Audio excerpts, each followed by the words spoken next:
किसी आदमी ने हमको पूछा, रामचरित्र क्यों होता है, या हनुमान चरित्र क्यों होता है, सीता चरित्र क्यों होता है, कृष्ण चरित्र क्यों होता है? क्या ये बनाई हुई कहानियां हैं या चरित्र लिखने के पीछे कोई कारण है? और रामचरित्र मानस क्यों लिखा? जब रामायण ऑलरेडी थी तो दूसरी पुस्तक लिखने की क्या जरूरत है? आकाश अग्रवाल ठटरी के बरे, तुमने कहा कि रामचरित्र क्यों है, तुमने कहा कि सीता चरित्र और हनुमान चरित्र क्यों है? माई बाप, आकाश जी, नाम आकाश है, काम पाताल वाला कर रहे हैं। जो क्वेश्चन तुमने किया वो पाताल का क्वेश्चन, नाम तुमने आकाश रख रखा है। चरित्र का मतलब जिसका जीवन बहुत सधा हुआ है, जिसके चरित्र को सुनकर जीवन में उतार कर हम अपना चित्र संभालें, इसलिए चरित्र की आवश्यकता है। जिसके चरित्र को पढ़कर, गाकर, सुनकर और जीवन में उतार कर हम अपना चरित्र निर्मल करें, उसी को तो चरित्र कहते हैं। और आपने कहा कि राम चरित्र क्यों है? राम का तो चरित्र ही महिमावान था, इनका तो चरित्र ही उज्जवल था, इसलिए तो ये महान बने। वरना रावण राम से बहुत ज्यादा आगे था। प्रभु श्री राम से रावण बहुत महिमावान था। महिमा थी, बल था, परिवार था, वंश था, सोने की लंका थी, लेकिन प्रभु श्री राम महान ही चरित्र के बल पर बने। और याद रखना, वर्तमान में आकाश चित्रवान बहुत हैं, चरित्रवान बहुत कम है। फोटो का जमाना है, यहां जिसे देखो फोटो खींचता है, भले ही धक्के खा के खींचे, पर पोस्ट डालेगा बागेश्वर बाबा के साथ शास्त्रार्थ करते हुए, और 3 मुक्के खा के फोटो ली गई हो, चाहे बॉडीगार्डों ने उठा के फेंक दिया, पर वो अपनी लुगाई को दिखाएगा कि देखो आज बागेश्वर बाबा के साथ बैठ के भोजन कर रहे थे। हम तुमसे कोई बुराई नहीं करना चाहते। आकाश, तुम अपना नाम पाताल रखो, इसलिए रखो कि तुम्हें चरित्र से दिक्कत है। अरे जिसका महान चरित्र होगा उसी का तो चरित्र लिखा जाएगा, तुम्हारा लिखा जाए तब जाने। तुम्हारी तो एक छोटी किताब नहीं बनने वाली आकाश। राम जी की तो रामायण ही बन गई, तुम हमें ज्यादा ढीले नजर आ रहे हो चरित्र के। आपने कहा कि चरित्र की क्यों आवश्यकता? दुनिया में चरित्र की ही महिमा है, चित्र की बहुत कम महिमा है। चित्र उसी का पूजा जाता जिसका चरित्र योग्य रहा। राम का चरित्र योग्य था, इसलिए आज भी उनकी मूर्तियों की, और आज उनकी, वो तो सदा है, पर मूर्तियों के रूप में आज भी हम लोग चित्र के रूप में पूजते हैं। और याद रखना आकाश, जिसका चरित्र श्रेष्ठ होता है वो सदा पूजा जाता है। राम जी का चरित्र श्रेष्ठ था तो रावण भी महिमा गाता था, रावण भी राम जी की जय जयकार करता था। हम तुमको एक कहानी से समझाएं, सत्य घटना से, कि रावण राम जी का कितना मुरीद था, जरा देखना। आहा, जब भगवान राम जी ने लंका के लिए जाने के लिए समुद्र में पत्थरों को तैराया, तो ये न्यूज चली लंका में कि वो जो दोनों वनवासी है ना, वो लंका आ रहे। तो रावण ने पूछा कैसे? तो राक्षसों ने कहा कि वो तो बहुत खतरनाक है, जादूगर है। उन्होंने पानी में पत्थर तैरा दिए, तो जितनी रावण की सेना थी सब जुड़ करके रावण के पास मिलकर गई। रावण बोले क्या बात है, इतनी सेना क्यों आई है? सेना बोली पार्टी बदल रहे हैं। कहां जा रहे हो? विपक्ष पार्टी में। क्यों? बोले मरना थोड़ी है, जब वो पानी में पत्थर तैरा सकते हैं तो बरसवा भी तो सकते हैं। जब पानी में पत्थर तैर गए और कहीं अगर बरस गए तो हमारे तो परिवार ही नष्ट हो जाएगा। मरना थोड़ी है, जानबूझ के थोड़ी मरना है भाई। पता लगे कि ये देश हार रहा है, काहे को कोई पैसा लगाएगा क्रिकेट में? जानबूझ के क्यों लगाएगा? तो सेना बोली सामने दिख रहा कि तुम मर रहे हैं, जब वो पानी में पत्थर तैरा सकते हैं तो वो कुछ भी जादू कर सकते हैं, आग ही बरसवा दें। फिर हम तो भाई जा रहे। रावण बोले रोको, अगर वो पानी में पत्थर तैराते हैं तो हम भी तैराते हैं। राक्षस बोले अभी तक जितनी बातें बोली केवल बोली ही भर है तुमने, करके बताओ। अब नहीं मानेंगे, करके बताओ। अच्छा, रावण बोले कल देख लेना। सेना बोली कल रेडी रहेंगे, और कल नहीं दिखाया क्योंकि बंदर आया था जब आग लगाई थी, तब कह रहे थे हमें पता है, कुछ कर नहीं लिया। तुम्हारे यहां पानी वाले देवता हाथ जोड़े खड़े थे, रावण पानी ना बरसवा देते। रावण बोला दिमाग नहीं चला। सेना बोली कहीं अगर वो आ गए पत्थर बरसाने लगे फिर तुम कहो दिमाग नहीं चला, हम लोग तो निपट ही जाएंगे। सेना बोली कल करके बताओगे तभी छोड़ेंगे, नहीं तो हम जा रहे हैं। रावण बोले ठीक है कल आ जाओ। पूरी रात रावण सोया नहीं बेचारा। दूसरा दिन हुआ, पूरी सेना आई, रावण से बोली चलो। रावण बोला कहां? बोले समुद्र किनारे चलो, दिखाओ पत्थर तैरा के। रावण बोला चलो। रावण गए, पूरी सेना। अच्छा, तमाशा देखने के दिन और ज्यादा आते हैं लोग। आज जैसे कथा होनी थी दरबार है, इतने लोग आ गए। अभी कह देते कि एक बहुत बड़ा फाइटिंग है, गुरुजी का द्वंद्व युद्ध छिड़ा हुआ है, तो लोग काम छोड़ आ जाते हैं। लोगों को लड़ाई देखने में बड़ा मजा आता है, अपनी नहीं पड़ोसी की।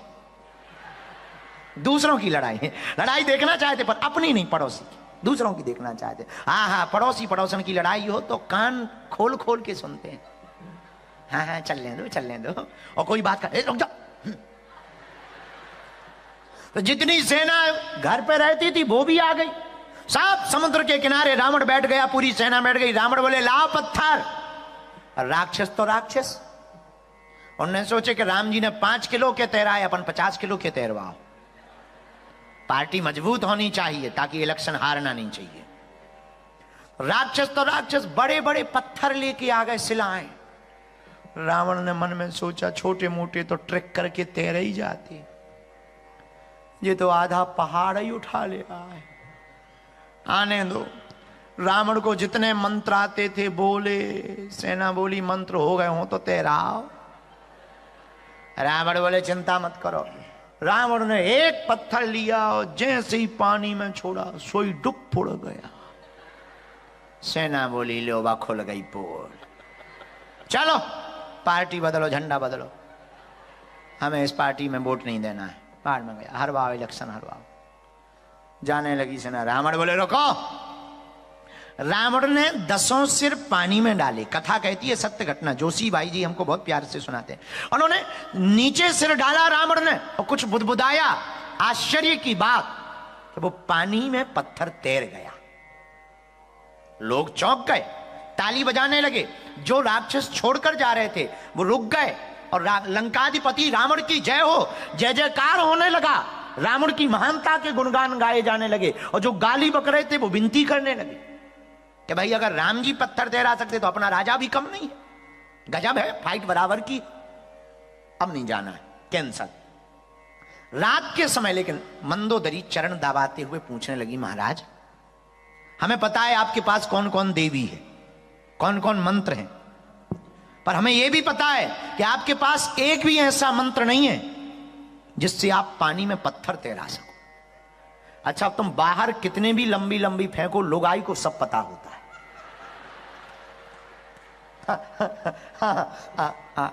उसे पता होता है कि तुम कितने बड़े नेता हो या तुम कितने बड़े गुंडा हो। अच्छा, पंडित जी आने बैठे, कितने भी विद्वान बाहर बने रहे हैं, स्वस्ति ना इंद्रो वृद्धश्रवा, घर आके पत्नी बोले हाँ बस इतना ही है। वो जानती है कि इन्हें जो है सहस्त्र शीर्षा के अलावा कुछ आते ही नहीं है। तो पत्नी सब जानती है। जैसे रिचर्ड कितने भी मास्टर माइंड हो, पर इनकी होम मिनिस्टर सब जानती है। तो ये बाहर कितने ही बताएं कि हमारी इनसे बनती उनसे बनती, ये वो। पत्नी को पता है कि कमरे में फोन लगाने के बाद फोन नहीं उठाया जाता है। हाँ, तो सब जानते हैं। रावण की पत्नी मंदोदरी चरण दबाते हुए रात को बोली रावण से कि एक बात बोले, हाँ हमें पता है आपके पास कौन सी देवी, कौन सी विद्या, कौन सा मंत्र है, पर ऐसा कोई भी मंत्र नहीं कि तुम पानी में पत्थर तैरा सको। और आप लोग सुनकर के चौंकेंगे, न्यूजीलैंड के लोगों जरा देखना, और आकाश भाई पाताल लोग जरा तुम भी सुनना कान खोल करके कि कितना गदगद चरित्र है राम जी का, कितना उज्जवल चरित्र है। आज पहली बार रावण जिंदगी में रोया। एक आंख से नहीं, 20 आंखों से। पहली बार रावण उठ के बैठा, रोया और आंसू पोंछते हुए अपनी भुजाओं से बोला, मंदोदरी तुम ठीक कहती हो, हमारे पास कोई मंत्र नहीं है, ऐसी कोई शक्ति नहीं है, ऐसी कोई विद्या नहीं है कि हम पानी पर पत्थर तैरा सकें। तो मंदोदरी ने मुस्कुराकर पूछा, महाराज फिर आपने किया कैसे? क्या कौन सी सिद्धि की या कौन सा ट्रिक आपने किया कि पानी पर पत्थर तैर गया और आज तुम्हारा नाम पूरी लंका में है? रावण रोते हुए कहता है, मंदोदरी जब पानी में पत्थर डूब गया, हमारी नाक कट गई और प्रजा छोड़कर जाने लगी, मंदोदरी तब हमने पानी में सिर डालकर कहा, पत्थर तुझे राजा राम की सौगंध है, मेरी नाक बचाने के लिए तू पानी में बाहर आ जा।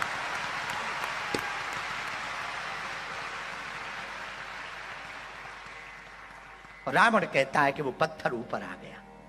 ये उज्जवल चरित्र राम का है, इतना चरित्र महान राम का है कि इस चरित्र को सुन करके माई बाप याद रखना, जिस चरित्र को लेकर के रावण भी अपनी नाक और साख बचाए, ऐसे हमारे राम है। दुश्मन भी अपनी इज्जत बचाए। आकाश, हे पातालेश्वर, तुम कहते हो कि चरित्र की आवश्यकता क्यों, रामचरित्र की आवश्यकता क्यों है? अब भी कमी रह गई हो तो और छीले। आकाश अग्रवाल, दूसरा सुन, हमने तुमको छीलने के लिए बहुत से आइटम रख रखे। तुम कहते हो कि चरित्रों की आवश्यकता क्यों, इतनी कथाओं की आवश्यकता, हनुमान चरित्र, कृष्ण चरित्र क्यों आवश्यकता, सीता चरित्र? हम कहते हैं कि बहुत कम है, जो रह गए उनके चरित्र और सबकी जबानों पर होना चाहिए। जो जो महान चरित्र रह गए, हमारे राम जैसा चरित्र भला किसका होगा? वाल्मीकि रामायण का प्रसंग हमें याद है। आहा, लक्ष्मण जी ने मेघनाद को मार दिया। मेघनाद की भुजा कट करके मंदोदरी जहां पर थी और जहां पर मेघनाद की पत्नी सुलोचना बैठी थी, वहां पर गिरी। सखियों ने कहा कि लगता है ये भुजा तुम्हारे पति की।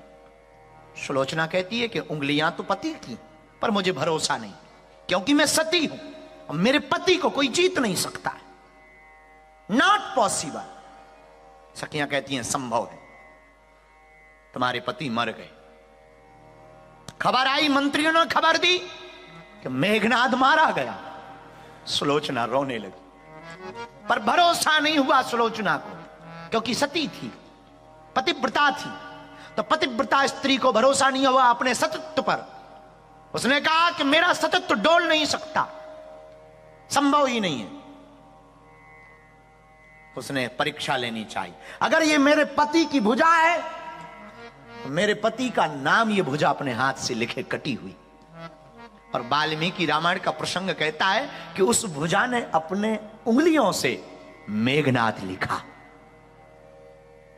सुलोचना समझ गई, पति मर गया। हाथ में भुजा को उठाया सुलोचना ने और रावण के दरबार में जाकर के खड़ी हो गई। पिताश्री, क्या तुम्हें पता है हमारे पति का वध हो चुका? रावण कहता, यस हमें पता है, सत्य खबर है। सुलोचना कहती है, पति तो मर ही गए, अब कम से कम अंतिम संस्कार के लिए आप जाकर के 100 को तो ले आओ, मैं अंतिम संस्कार कर सकूं, अंतिम समय मुंह देख सकूं अपने पति का, ताकि मैं भी प्राणदाह कर सकूं, मैं भी मर सकूं। रावण कहता है, बेटी मुझे मत जाने दो, एक काम करो, तू ही चली जा, रणभूमि से अपने पति का शव उठा ला। सुलोचना रोने लगी। रोते रोते जब वो गिर पड़ी तो मंत्रियों ने रावण को कहा कि तुम्हारी मति मारी गई है क्या? तुम्हें खबर नहीं है कि तुम अपनी बहू को भेज रहे हो? और तुम्हें पता है किसके पास भेज रहे हो? उन्हीं राम के पास भेज रहे हो जिनकी पत्नी का हरण तुमने किया। कहीं अगर तुमने अपनी बहू को भेजा और तुमको हराने के चक्कर में तुम्हारी बहू को वो बंधक बना ले, रख ले कि तभी देंगे जब तुम सीता को छोड़ोगे, तब तुम क्या करोगे? रावण कहता, खबरदार, यही तो राम और रावण में अंतर है, सावधान। यही तो राम और रावण में अंतर है। अगर वो ऐसा करे तो फिर रावण में और राम में अंतर क्या? मुझे पता है राम कितने तेजवान है, मुझे पता है राम कितने मर्यादा पुरुषोत्तम है, मुझे पता है राम जैसा सहज सरल सलीकाशीलवान दुनिया में कोई नहीं है। सच्चरित्रवान राजनीतिक गवान दुनिया में द्वितीय नास्ति। रावण कहता है बेटी तुम सा प्रसन्न जाओ, राम जैसा चरित्रवान इस दूसरा पृथ्वी पर कोई नहीं।